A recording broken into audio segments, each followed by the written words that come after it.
하나님의 말씀 보겠습니다. 하나님의 말씀은 열왕기하 6장 1절에서 7절. 선지자의 제자들이 엘리사에게 이르되 보소서, 우리가 당신과 함께 거주하는 이곳이 우리에게는 좁으니 우리가 요단으로 가서 거기서 각각 한 제목을 가져다가 그곳에 우리가 거주할 처소를 세우사이다 하니 엘리사가 이르되 가라 하는지라. 우리 3절부터는 같이 끝까지 함께 읽겠습니다. 그 하나가 이르되 청하건대 당신도 종들과 함께 하소서 하니 엘리사가 이르되 내가 가리라 하고 드디어 그들과 함께 가니라. 무리가 요단에 이르러 나무를 베더니 한 사람이 나무를 벨 때에 쇠 도끼가 물에 떨어진지라. 이에 외쳐 이르되 내 주여, 이는 빌려온 것이니이다 하니 하나님의 사람이 이르되 어디 빠졌느냐 하며 그곳을 보이는지라. 엘리사가 나뭇가지를 베어 물에 던져 쇠 도끼를 떠오르게 하고 이르되 너는 그것을 잡으라 하니 그 사람이 손을 내밀어 그것을 집으니라. 아멘. 우리의 마음에 하나님이 주시는 뜨거운 사랑으로 가득 채워지기를 소망합니다.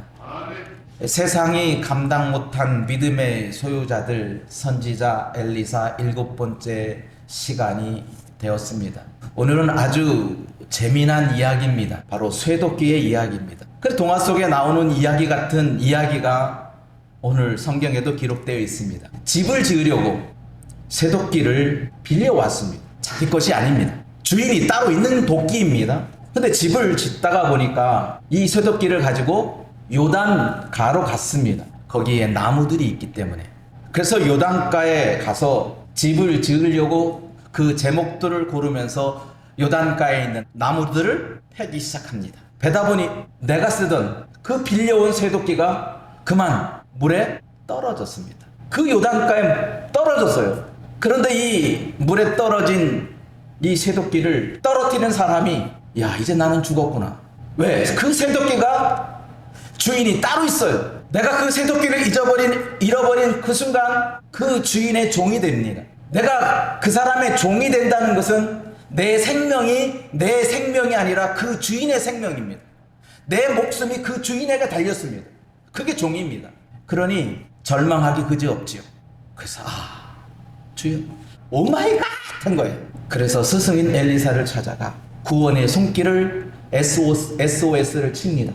주여, 저 물에 빠진 쇠도끼 저거 없으면 나는 죽습니다. 그랬더니 엘리사가 나뭇가지 하나를 가지고 와서 그것을 도끼가 떨어진 그곳이 어디에 도끼가 떨어졌느냐, 떨어진 곳이 어디냐를 찾아서 그곳에 나뭇가지를 던졌더니 쇠 도끼가 떠올랐대요. 있을 수가 없지요. 가라앉았던 쇠 도끼가, 이건 중력의 법칙이야. 중력의 법칙에 의해서 물속에 들어가는 것입니다. 쇠 도끼는 이제 찾을 수가 없는 것입니다. 사람으로 치면 물에 잠겼으니 쇠 도끼는 죽은 겁니다. 죽은 목숨입니다. 근데 그 죽은 쇠 도끼를 나뭇가지 하나로 떠오르게 했어요. 중력의 법칙을 무시하고 자연의 법칙을 무시하고 새로운 법도가, 새로운 방편이 떠오른 거예요. 무거운 것은 다 가라앉지만 이 나뭇가지에 떨어진 이 쇠도끼만큼은 가라앉지 않고 떠올랐어요. 사람으로 치면 살은 겁니다. 죽었다가 다시 살아나는 것입니다. 이게 쇠도끼의 이야기입니다. 여기서 의미하고 상징하는 바가 있어요. 왜 성경에서 이 말씀을, 이 동화 같은 이야기를 왜 우리에게 말씀으로 기록해 줬느냐 하는 것을 우리 한번 예수께서 가르쳐 주신 말씀을 빗대어서 한번 풀어보자는 겁니다. 먼저 도끼가 상징하는 것이 무엇이냐? 도끼는 심판을 상징합니다. 때려 잡는 겁니다. 죽이는 겁니다. 그게 도끼입니다. 나뭇가지를 자르고 자른 나뭇가지를 뽀개서 불 속에 던지는 것이 도끼입니다. 이것을 세례요한이 외쳤습니다. 세례요한이 뭐라고 외쳤느냐 하면 이미 도끼가 나무 뿌리에 놓였으니 좋은 열매 맺지 아니하는 나무마다 찍혀 불에 던진다고 했습니다. 도끼는 심판을 상징하고 여기 있는 나무는 사람을 상징하는 겁니다. 좋은 열매 맺지 못하는 것들은 좋은 열매를 맺기를 바라고 성장시켰는데, 키웠는데 좋은 열매 맺지 못하는 나무는 다 도끼로 쳐버린다는 겁니다. 심판입니다. 로마서 2장 12절 말씀, 무릇 율법 없이 범죄한 자는 또한 율법 없이 망하고 무릇 율법이 있고 범죄한 자는 율법으로 말미암아 심판한다는 거예요. 도끼로 비유되는 것이 또한 율법인데 그 율법의 심판이 있다는 거예요. 율법은 죄를 찾아내는 것입니다. 징벌하는 것입니다. 심판하는 것입니다. 조목조목 따지고 따져서 그 사람을 심판하는 거예요. 그때 쓰여지는 것이 율법이고 그 심판의 도구로 쓰여졌던 상징하는 것이 도끼입니다. 그래서 율법이 사람을 심판하는 데 쓰입니다. 그래서 사람이 죄인이냐 의인이냐 하는 것을 따질 때 동원되는 것이 율법입니다. 우리 세상 속의 존재에는 법원이 그 일을 합니다. 모든 법을 총동원해서 그 사람의 죄목을 찾아내는 것이 법원이고 판사입니다. 그 법에 위촉되면 다 처벌하는 겁니다. 그게 심판이기 때문에. 그런데 이 도끼가 빌려왔대요. 내 것이 아니라는 얘기야. 남의 거라는 거예요. 주인이 따로 있다는 거예요. 이 심판의 도끼가 처음부터 하나님께서 율법이라고 하는 것을 주어진 게 아니라 그 모세로부터 가져온 그 율법이 어디서부터 왔냐? 남의 거예요. 그게 어디예요? 이방 나라의 법이에요. 애굽에서 배워온 법이라고요. 모세가 애굽의 학문을 배웠고 모세가 애굽에서 배웠던 모든 것들이에요. 마치 그런 거예요. 이스라엘의 왕은 누구죠? 하나님이에요. 하나님이 원래 이스라엘의 왕이었어요. 근데 백성들이 우리도 이방 나라들처럼 다른 나라들처럼 왕을 주세요. 왕정이 시작된 이유가 거기에 있어요. 하나님은 이스라엘을 신정으로 다스렸어요. 근데 백성들이 그 신정을 버렸어요. 우리에게도 이방 나라처럼 왕을 달라는 거예요. 그래서 주어진 게 사울 왕이고 왕정 시대가 시작되는 거예요. 마치 그런 거예요. 모세로부터 난 이 율법의 도끼가 처음부터 빌려온 거라는 거예요. 하나님의 것이 아니라는 거예요. 그래서 요한복음 1장 17절, 율법은 모세로 말미암아 주어진 것이요 은혜와 진리는 예수 그리스도로 말미암아 온 것이다 하는 거예요. 그래서 율법은 예수 그리스도가 오시기 전까지 필요한 거예요. 있었던 거예요. 그런데 예수께서는 그 법을 은혜와 진리의 법으로 바꿨어요. 생명의 법으로 바꿨단 말이에요. 심판의 법이 생명의 법으로 바뀐 거예요. 그래서 누가복음 16장 16절 같이 한번 읽겠습니다. 율법과 선지자는 요한의 때까지요. 그 후부터는 하나님 나라의 복음이 전파되어 사람마다 그리로 침입한다는, 진격한다는 거예요. 돌진한다는 거예요. 하나님의 나라의 복음에 말하는 것입니다. 하나님은 이 율법의 도구를 이용하십니다. 그래서 사람들을 옳은 길로, 바른 길로 인도하려는 뜻을 가지고 있습니다.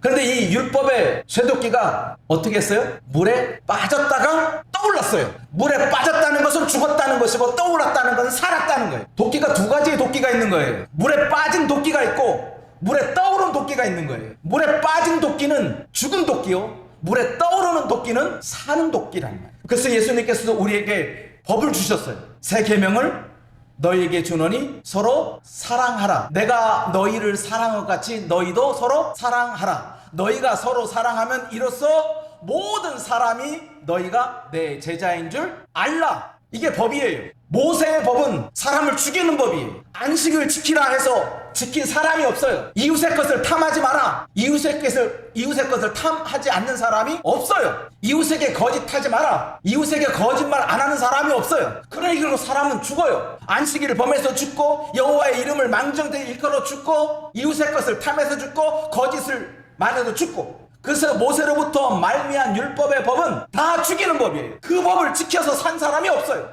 그래서 모든 사람이 죄를 범하였음에 단 한 사람도 의인이 없다라고 하신 거예요. 그래서 다 죽는 거예요. 그런데 예수께서 새 계명을 주었어요. 그 새 계명은 서로 사랑하는 거예요. 다시 한번 복습합시다. 기억하시는지 우리 성교회 성도는 아마 기억하기를 바라면서, 서로 사랑이란 내가 너 사랑하니까 너 나 사랑해야 돼? 그 법이에요? 아니죠. 나도 사랑하는 사람, 너도 사랑하는 사람, 우리는 서로 사랑하는 사람.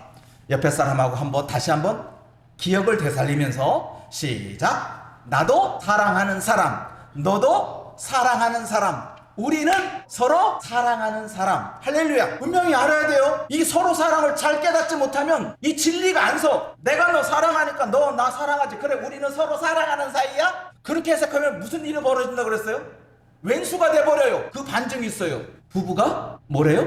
평생 왼수래. 어떤 할아버지의 증언이야. 80평생 살은 부부가 퀴즈를 하는데 우리 사이는 무슨 사이? 네 글자 하니까 뭐라 그래? 평생 왼수. 정답이라 하잖아요. 그걸 사랑으로 시작해서 왼수로 끝나는 게 부부예요. 우리 사랑 영원히 변함없이 머리에 파뿌리가 되도록 우리 변함없이 사랑하자. 그렇게 시작했던 사랑이 나이가 80이 넘어가니까 왼수로 돼서 살아요. 그래서 왼수 사랑하며 사는 거예요. 그게 사랑의 실천이야. 여러분 부부끼리 오래 사는 것이 진리야. 왜? 원수를 사랑하며 사니까. 그런 거예요. 우리는 왼수가 돼서 사랑하는 거예요.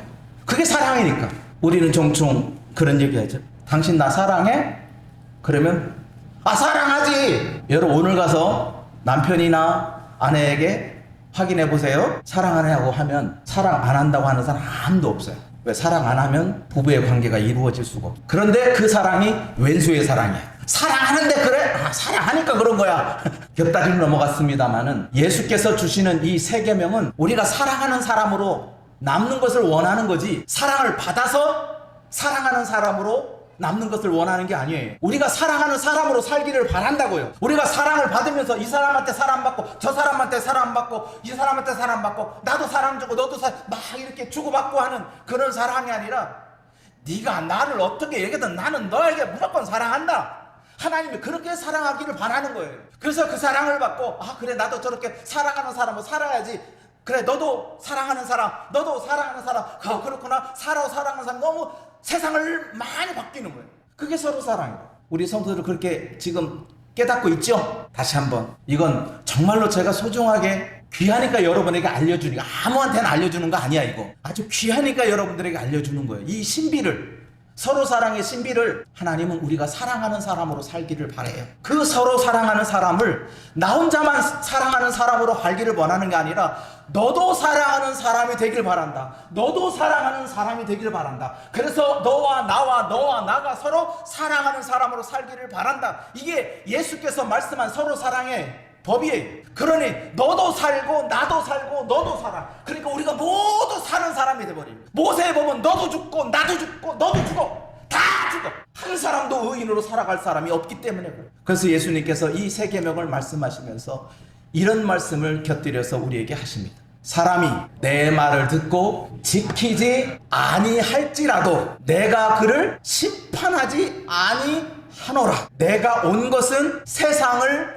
심판하려 함이 아니요 세상을 구원하려 함이로라. 네가 내 말을, 예수의 말을 안 지켰다고 해서 너 말 안 지켰지, 다 그냥 지옥에나 떨어져라, 죽어버려라. 예수는 그 말씀을 하기 위해서 오신 게 아니라 나는 저 사람을 끝까지 구원하려고 한다는 거예요. 너 내 말 안 들었지? 너 저리 꺼져. 그건 모세가 하는 일이고, 예수는 너희가 내 말을 지키지 아니할지라도 제발 좀 지켜다오. 안 지킬래? 그래 오늘 안 지켰지. 내일은 지키겠지? 좀 내일은 서로 사랑하자. 오늘은 못했지만 내일 사랑하자. 저 원수 같은 거 어떻게 사랑해? 그래도 사랑하자. 이게 하나님이 바라는 거예요. 안 했다고 해서 멸망으로 끝나는 게 아니에요. 더 나아가서 우리가 깨달을 진리가 또 여기 있습니다. 그렇구나. 물에 잠긴 도끼를 나뭇가지로 던졌더니 나뭇가지에 의해서 그 도끼가 살았어요. 죽었던 도끼가 다시 살아났단 말이에요. 하나님께서는 똑같이 이 똑같은 도끼인데 하나의 도끼는 죽는 도끼요 하나의 도끼는 살리는 도끼라고 엘리사가 말합니다. 이제 손으로 잡으라. 그랬더니 그 제자가 문에 떠오른 도끼를 잡았어요. 살리는 도끼가 된 거예요. 이제는 사람을 패 죽이는, 사람을 뽀개고 자르고 조근조근 죽이는 그러한 쇠도끼가 아니라 이제 물에도 잠기지 않아요. 이제는 물에 뜨는 도끼로 살라는 뜻이에요. 그래서 우리가 이 말씀을 깨달으면서 우리가 되새일 메시지가 이런 것입니다. 물에 떠오른 쇠도끼는 살리는 도끼이니 우리가 그 쇠도끼로, 물에 뜨는 쇠도끼로 살라는 거예요.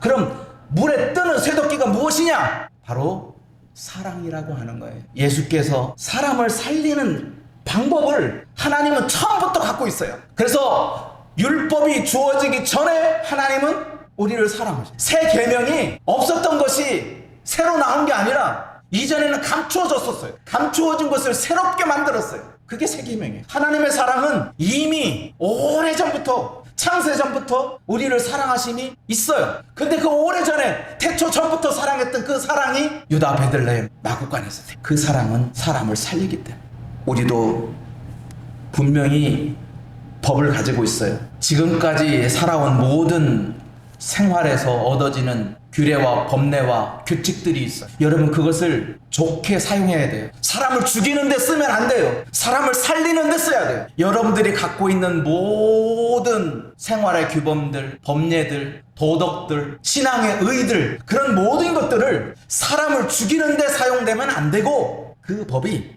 사람을 살리는 데 사용되기를 간절히 바랍니다. 기도하겠습니다. 나를 사랑하는 주,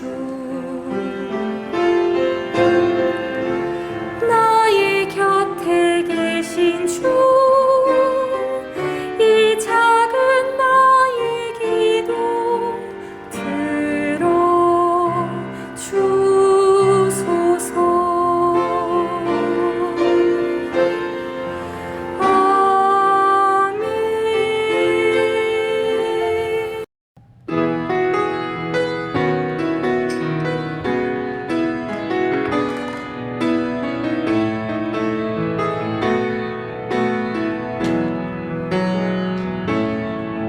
지금 이곳에 임하소서. 성령의 불로 가득 채우소서. 갈급한 내 맘에 찾아오셔서 주의 성령으로 채워주소서. 지금 이곳에 임하소서. 성령의 불로 가득 채우소서. 갈급한 내 맘에 찾아오셔서 주의 성령으로 채워주소서. 흔들리지 않는 믿음 주소서. 낭망하지 않는 믿음을 자백하는 마음 내게 주소서. 내 안에 주님 채워주소서.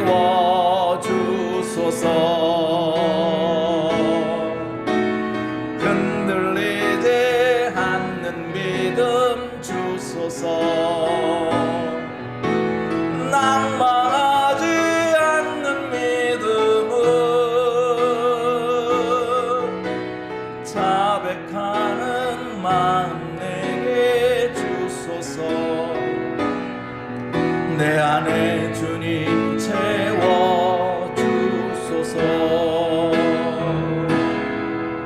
내 안에 주님